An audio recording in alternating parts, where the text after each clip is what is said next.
আমরা good gesture হিসাবে যেটা আমরা না বললে পারতাম সেটা আমরা অফার করেছি বিরোধী দলকে, ডেপুটি স্পিকার তাদের পক্ষ থেকে যেন নির্বাচিত হয়। না, প্রত্যাখ্যান করেনি। আমি শুনেছি তাদের দুই একজনের বক্তব্য যে তারা যেন একটা লিখিত প্রস্তাব দেয়। লিখিত প্রস্তাব দেওয়ার মতো কোনো বিধান তো নেই। মাননীয় সংসদ নেতা প্রধানমন্ত্রী হিসেবে বিরোধী দলীয় নেতার সাথে কথা বলেছেন, যখন ইফতার মাহফিলে তারা দাওয়াত দিয়েছিলেন সেখানে গিয়ে আমিও উপস্থিত ছিলাম। এই হিসাবে তাদের সেই প্রস্তাবটা গ্রহণ করা উচিত বলে আমি মনে করি। এখানে সব কিছু লিখিত দিতে হবে বা কন্ডিশনাল তেমন তো নয়। আমরা এটা উদারতা প্রদর্শন করতে চেয়েছিলাম যে আমরা চাই জুলাই জাতীয় সনদে যা কিছু আমরা সম্মত হয়েছি তা এখন থেকেই প্র্যাকটিস করি। তবে ওনারা সঠিক বলেছেন যে সংবিধান সংশোধিত হবে, 2টা ডেপুটি স্পিকারের পদ সৃজন হবে, তারপরে একটা ডেপুটি স্পিকার তারা পাবেন একজন। সেটা ঠিক আছে, কিন্তু আমরা যদি এখন থেকে আমাদের উদারতা প্রদর্শন করে বিদ্যমান ডেপুটি স্পিকারের যে পদটা আছে তাদেরকে দিতে চাই, সেটা আমার মনে হয় তাদেরকে একটু উদারভাবে দেখা উচিত। ধন্যবাদ। রাষ্ট্রপতিকে ভাষণ থেকে বিরত রাখতে একটি আইনি নোটিশ দিয়েছে হাইকোর্টের একজন আইনজীবী। সেটা বিচারিক কোনো বিষয় নিয়ে আমি কথা বলবো না। যেটা হাইকোর্টে এখন রিট করেছে সেটা হাইকোর্টে শুনানি হবে, আমি এই বিষয়ে কোনো কথা বলবো না।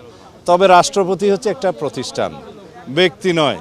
প্রতিষ্ঠান হিসেবে সাংবিধানিকভাবে যা কিছুই আছে রাষ্ট্রপতি সংসদ অধিবেশনের প্রথমেই ভাষণ দিবেন, সেইটা দেওয়ার বিধান আছে, সংবিধান আছে, রুলস অফ প্রসিডিউর আছে। সুতরাং সেই মতে আমরা যাব। আমি ভরসা রাখি হিরন স্মার্ট ওয়াটার পিউরিফায়ারে।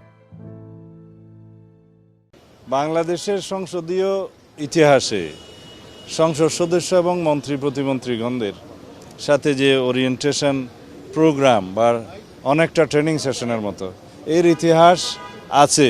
শহীদ রাষ্ট্রপতি জিয়াউর রহমান সংসদ সদস্যদের বিভিন্ন বিষয়ে এরকম ট্রেনিং কোর্স নিতেন। এটা আমরা বলেছি পির লার্নিং, মানে আমরাই নিজেরা আলোচনা করে নিজেদেরকে সমৃদ্ধ করব। এই সেশনটা সেরকম। এটা কোনো ট্রেনিং সেশন বললে এটা একটু অবমাননা করা হবে সবাই মাননীয় সংসদ সদস্য। আমরা দেখেছি এই জাতীয় সংসদের কাছে বাংলাদেশের এবং বিশ্বের অনেক বেশি প্রত্যাশা আছে। এই সংসদের কাছে পৃথিবীর দৃষ্টি অনেক গভীর। আমরা কি প্র্যাকটিস করছি, কিভাবে আমরা এস্টাবলিশ করব আমাদের সংসদীয় কালচার। বাংলাদেশের তো অবশ্যই এটা আমাদের জাতীয় জীবনের ইতিহাসে এই সংসদকে আমরা স্মরণীয় করে রাখতে চাই, যাতে একটা ছাত্র গণ অভ্যুত্থানের মধ্য দিয়ে নতুন প্রত্যাশা যা সৃষ্টি হয়েছে জনমনে, সেই প্রত্যাশা যাতে আমরা পূরণ করতে পারি। এখন কথা হলো আমরা কিভাবে সেটা করতে পারবো। জাতীয় সংসদ সদস্যদেরকে আরও বেশি বিশেষজ্ঞ বানিয়ে সদস্যদের বিশেষজ্ঞ বানা অথবা বিশেষজ্ঞ সদস্য তৈরি করার মধ্য দিয়ে জাতীয় সংসদকে অনেক বেশি স্ট্রেনথেন করা যায়, শক্তিশালী করা যায় এবং জাতীয় সংসদের ভূমিকার মধ্য দিয়ে জাতির প্রতি অনেক বেশি অবদান রাখা যায়। সেই লক্ষ্যেই আমাদের মাননীয় প্রধানমন্ত্রী, তিনি সংসদ নেতা, তিনি আহ্বান করেছেন যে তিনি সহ যারা নবীন সদস্য হয়েছেন এবং যারা প্রবীণ সবাই একসাথে আমরা আলাপ আলোচনা করে নিজেদের মধ্যে কিছু আমরা শিখি, এই প্রোগ্রামটা করব। সেটা আজকে শুরু হয়েছে। আমরা দেখেছি 296 জন সংসদ সদস্যের যে গ্যাজেট নোটিফিকেশন হয়েছে, ওথ টেকিং হয়েছে, তার মধ্যে 219 জন হচ্ছে নবীন, প্রথমবারের মতো এসছেন। সপ্তমবারের মতো শুধু একজন এসছেন, আর দ্বিতীয় তৃতীয় চতুর্থবারের মতো দ্বিতীয়বার এসছেন 32 জন, বাকি তৃতীয়বার চতুর্থবার এসছেন 15 জন, 9 জনেই করে। এই যে 219 জন নবীন সদস্য, তাদেরকে পার্লামেন্টারি প্র্যাকটিসের সাথে আমরা বলেছি যে আরও কিছু নর্মস আমাদের শেখাতে হবে। এই পার্লামেন্টারি প্র্যাকটিস আমরা চর্চা করতে গেলে আমাদের কি করতে হবে, তখন আমরা রুলস অফ প্রসিডিউর, কনস্টিটিউশন এবং সংসদীয় রীতি পদ্ধতি, আচার আচরণ, এইগুলো যেগুলো প্রতিষ্ঠিত সেই সম্পর্কে আমরা একটু ধারণা দিলাম এবং নিলাম পরস্পর আলোচনার মাধ্যমে।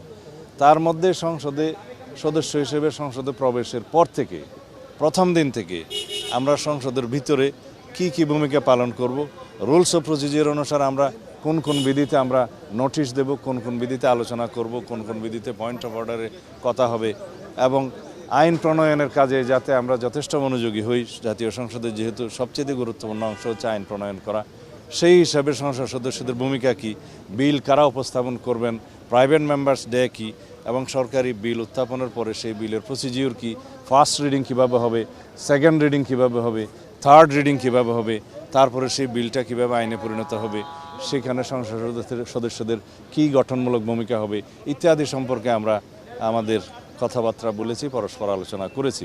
আমি বলবো না এটা প্রশিক্ষণ, কারণ আমরা সবাই মাননীয় সংসদ সদস্য যাদের সাথে আমরা আলাপ আলোচনা করেছি।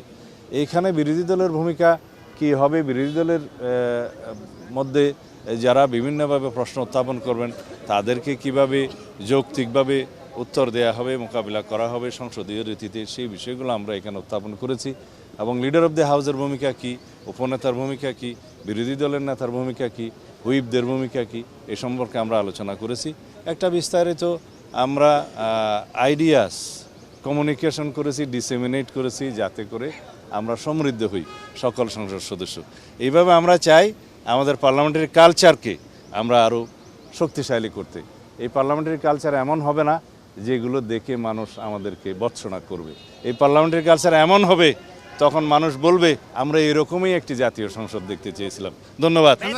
উপনেতা নিয়ে আপনি কথা বলেছেন, সংসদের উপনেতা, এটা এখন পর্যন্ত এগুলা সংসদ বসুক, তারপরে সব দেখা যাবে। আরেকটি বিষয়, সালাউদ্দিন ভাই, ডেপুটি স্পিকারের কথা আপনারা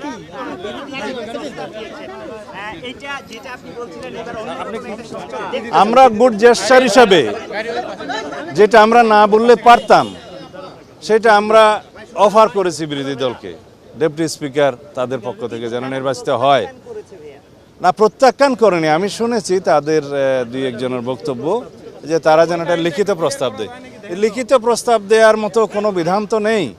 মাননীয় সংসদ নেতা প্রধানমন্ত্রী হিসেবে বিরোধী দলীয় নেতার সাথে কথা বলেছেন, যখন ইফতার মাহফিলে তারা দাওয়াত দিয়েছিলেন সেখানে গিয়ে আমিও উপস্থিত ছিলাম। এই হিসাবে তাদের সেই প্রস্তাবটা গ্রহণ করা উচিত বলে আমি মনে করি। এখানে সব কিছু লিখিত দিতে হবে বা কন্ডিশনাল তেমন তো নয়। আমরা এটা উদারতা প্রদর্শন করতে চেয়েছিলাম যে আমরা চাই জুলাই জাতীয় সনদে যা কিছু আমরা সম্মত হয়েছি তা এখন থেকেই প্র্যাকটিস করি। তবে ওনারা সঠিক বলেছেন যে সংবিধান সংশোধিত হবে, 2টা ডেপুটি স্পিকারের পদ সৃজন হবে, তারপরে একটা ডেপুটি স্পিকার তারা পাবেন একজন।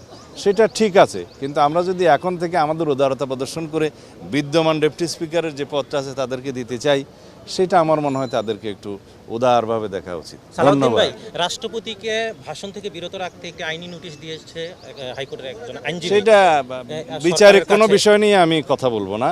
যেটা হাইকোর্টে এখন রিট করেছে সেটা হাইকোর্টে শুনানি হবে, আমি এই বিষয়ে কোনো কথা বলবো না। তবে রাষ্ট্রপতি হচ্ছে একটা প্রতিষ্ঠান, ব্যক্তি নয়।